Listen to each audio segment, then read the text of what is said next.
everyone. Today we are going to talk about Copyright 101. We're going to talk about what copyright is, how to know if something is protected by copyright, and also we're going to go over some resources to use to help us avoid copyright infringement. So let's get started.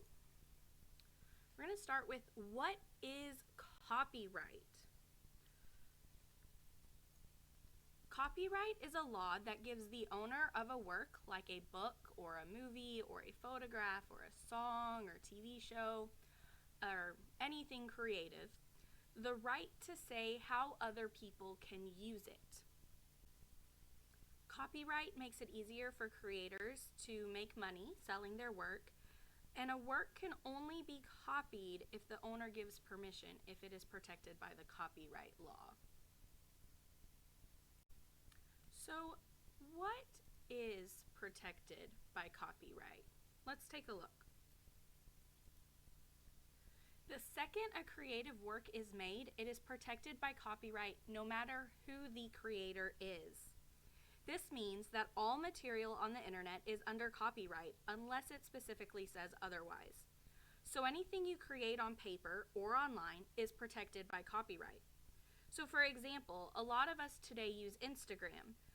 If you post a picture to Instagram, it is immediately protected under the copyright law.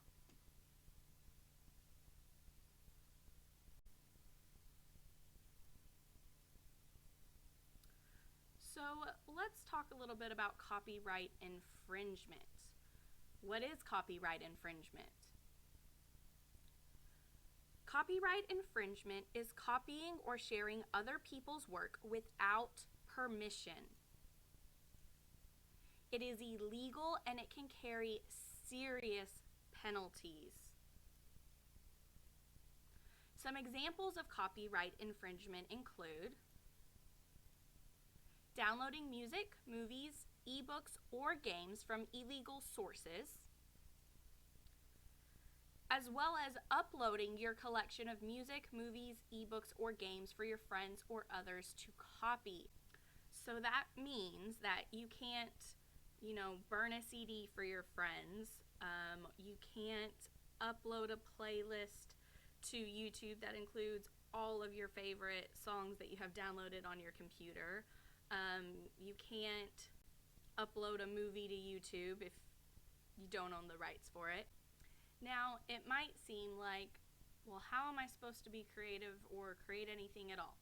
There are some loopholes to copyright, and we'll go on and talk about those. What isn't protected by copyright?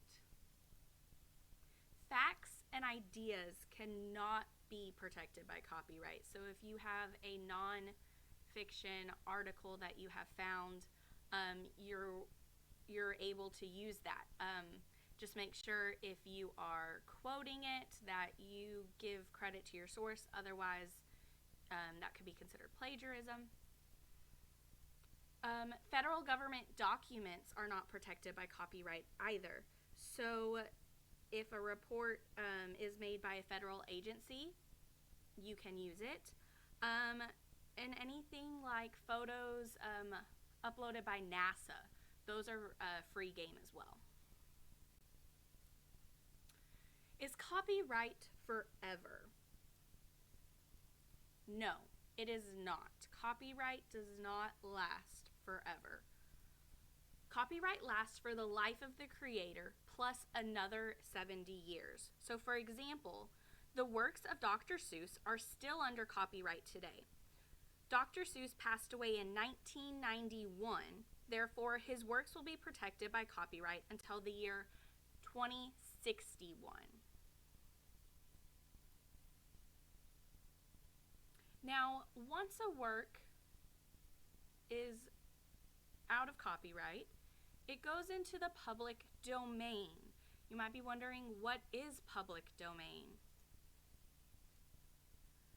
Public domain is when a creative work that is not copyrighted and is free to use without permission.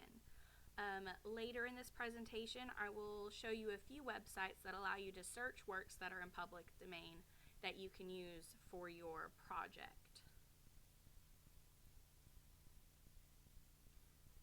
Now this takes us into fair use.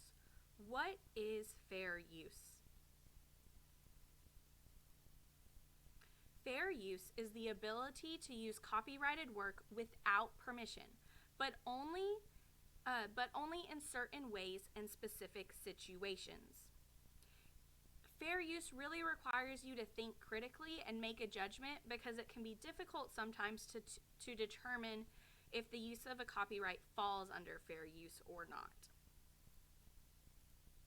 So some examples of fair use: schoolwork and education. So if you were to reuse portions of someone else's work for a school project, like if you were to include part of a song in a presentation, that is considered fair use and you don't need the author's permission. Some other examples include criticizing or commenting.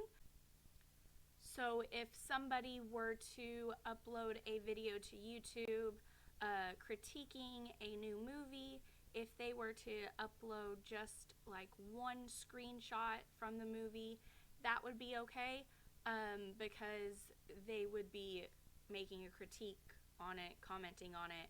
That would be considered fair use. Another example is news reporting. So anything that you could report in the news would be considered fair use. And another example is comedy. So I know a lot of us today scroll through Instagram or Facebook looking at memes. So if you were to copy a still image from a movie and make it into a meme as some sort of a parody or commentary, this is typically an argument for fair use. It's not likely that the meme would have any negative effects on the sales of the performance of the movie or TV show or whatever you're taking that image from. So that would be considered fair use as well. It's just an example of memes are usually comedy. Next, we're going to talk about the 4 factors of fair use. And we're going to think about these factors when we're trying to determine if the use of a copyrighted item would fall under this fair use category or not. So our first factor is purpose. Why do you want to use it? If the purpose of the new work is educational, or the original work is changed into something extremely different, kind of like a remix, then it is considered fair use. Our next factor is nature. What is the material? If the nature of the original work is nonfiction or based on fact, then it is considered fair use. Our next factor is amount. How much of the work will you use? If you're only using a small piece of the work, then it is fair use. However, you cannot use the heart of the work or the most important part of the work. So even if you are using just a small piece, if that piece contains the heart of the work or the most important part of the work, then that's considered copyright infringement. You cannot do that. But if it doesn't include that part and you just use a short piece of the work, then it is considered fair use. Our 4th factor is effect. What economic harm are you causing? If you will not make money off of it or take money away from the creator, then it is considered fair use.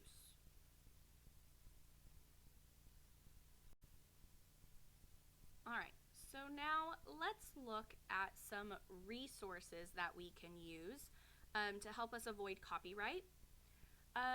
These first resources are websites that give you access to items that are in the public domain. So we have the websites Unsplash and Pixabay. Both of these websites allow users access to free photos for commercial use. Our next website is Jamendo, And this is a lot like Unsplash or Pixabay. However, instead of giving you access to photos, it gives you access to music that you can use.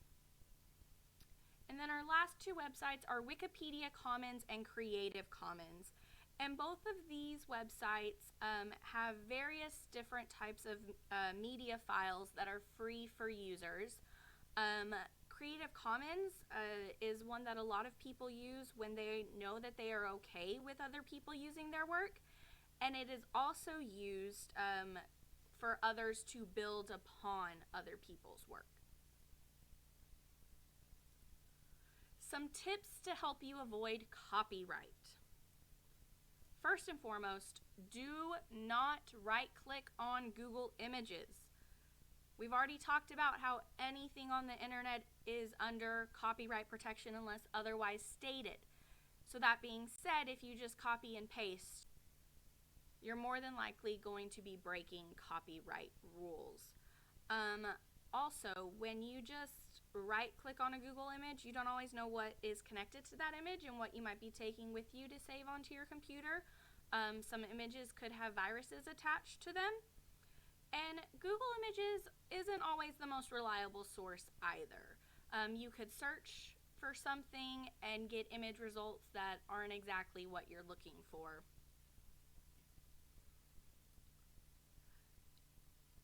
Use your own images and your own work as much as possible. That way you don't have to worry about copyright at all.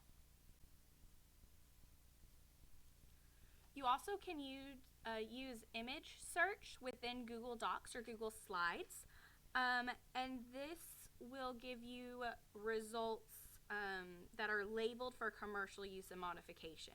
You won't get any results that are under copyright. But it's always a good idea to add the source information, so you can just link the address to your notes or just underneath the image, just in case you need to refer back to the original source of that image. Another really great tool is tineye.com, and this is a reverse image search where you can take that link address and search it within the Tineye website, and it will pull up the image and let you know if it really is within the public domain or not. So that's another really great tool to use. Alright, so next I want to look at a couple examples, and just as a class we can discuss if they are following fair use policies or not. So our first example, Crystal loves the DC character Wonder Woman. She draws her own original version of the character and puts it on a t-shirt. Now, this is an example of fair use because if she had put the original copy of the character on the shirts, it would have been considered copyright infringement. But because it's her own original work, she is able to use it. Our next example, Alice is creating a video for a school project. She finds a National Geographic documentary that she would like to use. If she uses a short clip from the documentary, then it is considered fair use, especially because it is for a school project. As long as she doesn't use the heart of the documentary, she is free to use this. Alright, that is going to conclude our copyright lesson today. Mrs. Stewart is going to get y'all prepped for your activity.